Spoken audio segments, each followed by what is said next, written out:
In the summer of 1944, Allied victory in Normandy stunned the world. But to the German High Command, there was no panic, only confidence. They believed America's mechanized armies were too greedy, too dependent on endless supplies. In smoke-filled headquarters, German generals mocked the Americans. "Let them come," they said. "They will drown in their own logistics." The calculation seemed obvious. Patton's Third Army burned through thousands of gallons of fuel every single day. Each armored division consumed more resources in a week than most nations could supply in a month. To the Wehrmacht staff officers, it was simple math. The further Patton advanced, the faster he would collapse. They expected chaos. Convoys jammed on narrow roads, empty fuel drums littering fields, stranded tanks waiting for deliveries that would never arrive. The German war machine had faced supply crises before, and they assumed the Americans would face the same fate. But what they did not know was that the U.S. Army had already prepared something extraordinary. Not a secret weapon, not a new tank, but a supply system unlike anything the world had ever seen. On August 25, 1944, the U.S. Army launched the Red Ball Express, an operation so ambitious that even Allied commanders doubted could work. Thousands of trucks thundered onto French roads, marked with bold red circles to identify them as part of the lifeline. Special routes were cleared, reserved for supply convoys alone. No civilian traffic, no delays. These roads belonged to the Red Ball. At its peak, the Express moved more than 12,500 tons of supplies every single day. Fuel, ammunition, rations, medical equipment. Everything Patton needed to keep his army moving. But this miracle of logistics came from human grit.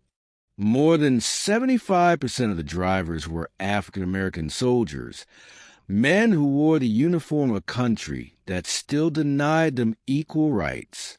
They drove through exhaustion, through rain and mud, often for 20 hours straight.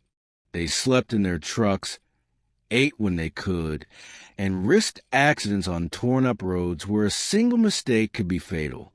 German planes strafed them. Tires blew, engines failed, but the convoys never stopped. One driver later said, "We carried the war on our backs. If we failed, Patton failed." And fail they did not. Day and night, trucks rolled without pause, with headlights dimmed. Convoys stretched for miles, a river of steel feeding the hungry war machine. Patton himself admitted, "My tanks could not have gone a mile without the Red Ball Express." From their command posts, German generals watched in disbelief. Instead of collapse, they saw American convoys stretched to the horizon. Instead of stalling, Patton's army advanced faster than they had ever thought possible. The laughter faded.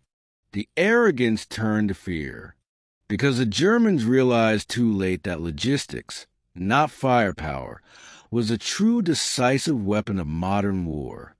The Red Ball Express not only fueled Patton's Blitz, it redefined how wars were fought. For the first time in history, mobility and speed were limited not by courage, but by supply, and the Americans had solved that puzzle. But beyond strategy, there was a deeper legacy.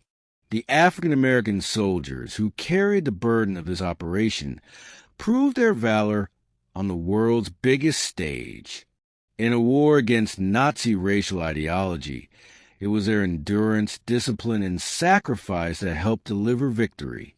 By the time Patton's tanks reached the heart of Germany, the generals who mocked U.S. logistics were silent.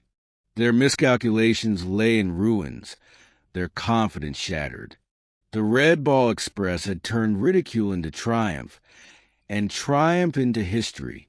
because in World War II, victory did not ride on tanks alone.